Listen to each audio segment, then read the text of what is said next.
so when I noticed and started talking to Ruth, who also does acrylic, encaustic, alcohol, inks, the last 2 years, she said, she got inspired by a collage. That's all it takes, inspiration. And she started making mixed media. So I'm like, so why is this piece called collage? Really, to myself, before I said to her, because when we started to look at it more closely, there's all kinds of things on here that are also other media. So in actuality, this piece is a mixed media piece, all right? Why is that? Well, first of all, when she makes a piece, she selects her colors. Because people, again, when they're about to make some art, it's sort of like, you know, or if they want to make some art and they've never done it before, it's really like, right? So how does she begin? She kind of decides what color she's in the mood to work with. That's a big thing. That takes care of something. Then she kind of picks some textures and things that she likes.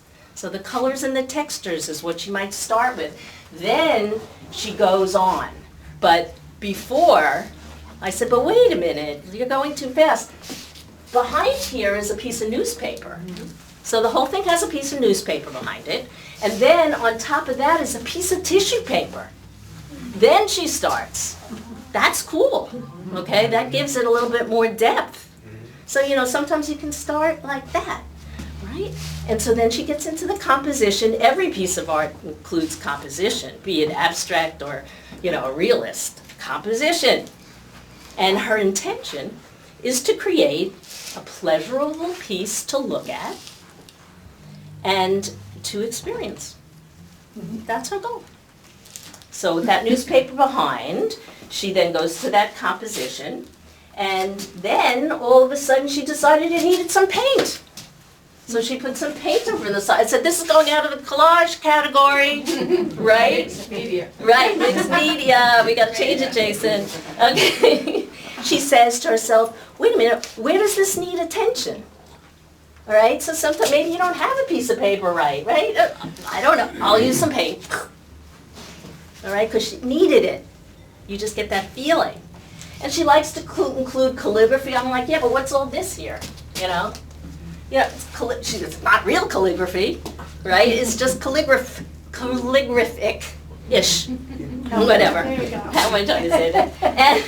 And so she put that in there, and then there's some fabric on it on the left, so it grows and grows, right? It grows and grows.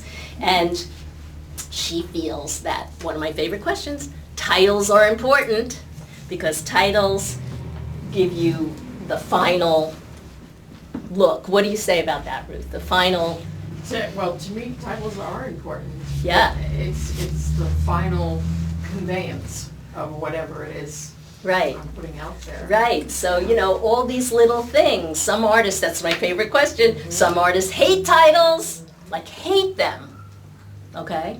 It's very interesting. So the final thing I wanted to say is that Ruth says, thankful to have the time, energy, and the means to create as she finds pleasure in it. Isn't that the beautiful thing?